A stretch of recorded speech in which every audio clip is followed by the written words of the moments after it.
रूही नन्ही सी बिटिया जो एक छोटी सी लकड़ी की बनी डोली देखते हुए सुबह आंख खोलती आंखें मीचते हुए उसको चाची की आवाज सुनाई दी। अरे महारानी, अब उठोई के डोली में बैठ, अभी अपने सासरे जाना चाहती हो।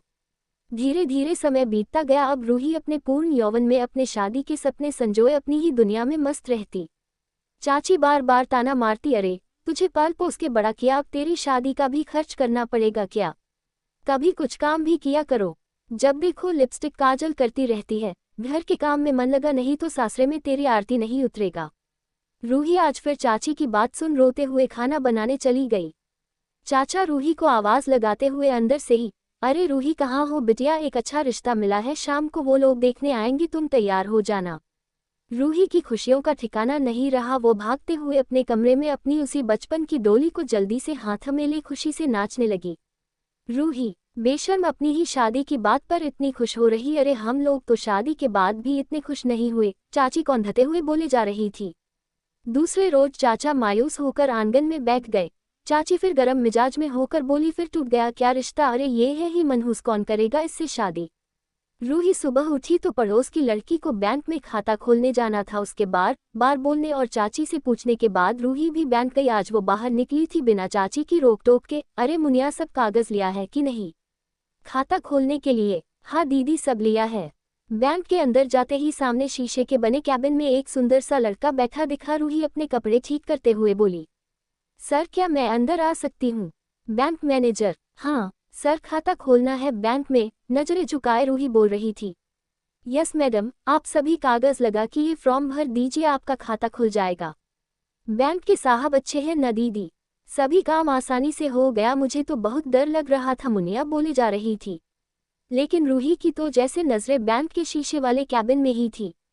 जब दोनों बैंक से निकलने लगी तभी पीछे से आवाज आई, सुनिए मैडम, मेरा नंबर ले लीजिए, कभी कोई काम पड़े तो मुझे बता दीजिएगा, मैं करवा दूंगा। मजाक, मुझ जैसे सीधे लड़कों के लिए ये दुनिया नहीं बनी। लड़कियों को वो यास टाइप लड़के ही अच्छे लगते हैं। बाय, अब आपको परेशान नहीं करूंगा, खुश रहिए हमेशा। यही कहते हुए शोभित फोन काट चुका था।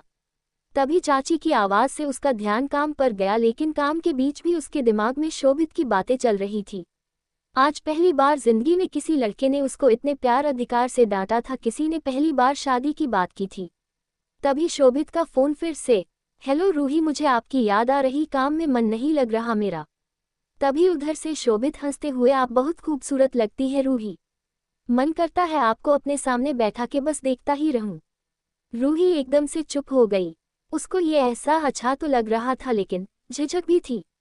ये सब ठीक है या नहीं? अब तो चाची के ताने भी मीठे लगते थे। अब तो रोज जल्दी जल्दी काम करके शोभित के फोन का वेट करती रहती। आज जैसे ही शोभित का फोन आया, वो कुछ नाराज सा था। क्या बात है, आप परेशान हैं? शोभित, नहीं। रूही, तब क्या बात है? शोभित, एक बार बात नहीं कर सकती थी आप? पूरा दिन निकल गया। रूही, अरे शोभित जी, हंसते हुए बोली। शोभित, शादी कर लीजिए मुझसे रूही जी। रूही बस शोभित की बात सुने जा रही थी। शायद मन से वो भी शोभित को पसंद करने लगी थी। अपने सपने के राजकुमार को वो अब शोभित में देखने लगी थी। लेकिन चाची चाचा से कैसे बात करे यही समझ नहीं आ रहा था। शोभित ने वादा किया, मैं आपके घरवालों को मना लूंगा। शोभित, आप तो मुझे इतनी मानती हो, आपके लिए तो पूरी दुनिया से लड़ जाऊंगा। आज रूही बहुत खुश थी, जैसे बचपन का सपना अब साकार होने को है। तुरंत भगवान के पास जाकर धन्यवाद देती है। शाम को जब शोभित का फोन आया तो उसने पूछा, रूही आप मुझे बताओ कि चाचा का स्वभाव कैसा है? कल ही मैं रिश्ता भेजता हूँ, अब आप और अपने पति से आप दूर नहीं रहोगी, मेरे पास आकर रहिए, जल्दी से इस घर को संभालिए और नन्ही सी प्यारी सी अपनी जैसे गुड़िया मुझे दीजिए। जानती है रूही, आज ब्रांच में एक महिला अपनी बच्ची को लेकर आई थी, उसको देख मुझे अपने परिवार की बहुत कमी खली है। मैंने आज उस बच्ची को अच्छा सा गिफ्ट दिया। जब मेरी बच्ची होगी उसको दुनिया भर की खुशियां दूंगा। दूसरे ही दिन शोभित ने बैंक से रिश्ता भेजा किसी कस्म के द्वारा। उसने आकर चाचा को सुझाव दिया, अरे चाचा, लड़का अच्छा है, बैंक में है, रुपया पैसा खूब है और सबसे बड़ी बात दहेज के खिलाफ है, पढ़ा लिखा है, रूही के तो भाग्य खुल जाएंगे। चाचा ने शोभित को घर बुलाया और बहुत प्रेम से रिश्ता तय करके उसको अपना ही घर समझने की इजाजत दे दी। चाची भी रिश्ते से ऐतराज नहीं कर रही थी। समय बीतने लगा। अब रोज शोभित और रूही घंटों बातें करते, चाची चाचा से छिपकर अपने आने वाले परिवार के बारे में, अपने बारे में। रूही के लिए शोभित जैसे एक अनोखा सपना था। जैसे जैसे रूही शोभित की तरफ समर्पित हो रही थी वैसे वैसे शोभित कुछ दूर दूर रहने लगा, काम का बहाना बनाकर फोन कम करने लगा। इधर चाचा भी इस अच्छे रिश्ते को जाने नहीं देना चाहते थे, उन्होंने भी शोभित पर दबाव डाला, बेटा अपने पिताजी को बुला लीजिए, शादी की तारीख तय कर लिया जाए। रूही भी अब शादी जल्दी करके अपने घर में जाना चाहती थी, लेकिन शोभित उसको टालता रहता।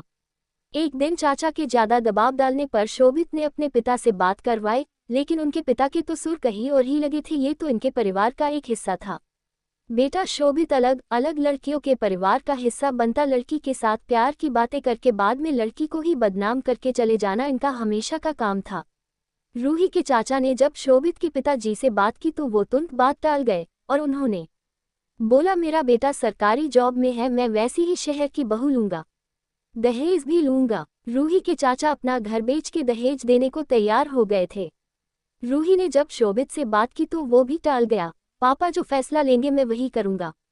रूही चाचा को समझाते हुए बोली, चाचा मुझे 1 साल का समय दे दीजिए, मैं कुछ करना चाहती हूँ। चाचा जी मुझे मात्र 1 साल का समय दीजिए, मैं पढ़ना चाहती हूँ और मैं एक अच्छी नौकरी लेकर के मैं खुद इस लायक हो जाऊंगी कि घर भी नहीं बेचना पड़ेगा। चाचा उसके बाद सुनकर के जरा रुआसी हुई आवाज में बोले, बेटी ये तो मेरा कर्तव्य है। रूही चाचा को मनाने का पूरा प्रयास करती रही, जैसे तैसे करके उसने चाचा को मना ही लिया। अपने कमरे में आकर किताबों के बीच में उसने अपने आप को बैठा दिया। 8 महीने की मेहनत के बाद आज उसने परीक्षा दी और परीक्षा में पास होकर के वह अफसर बन चुकी थी। आज पहली बार चाची रूही के लिए चाय लेकर आई थी, जैसे उनका ममत्व जाग उठा।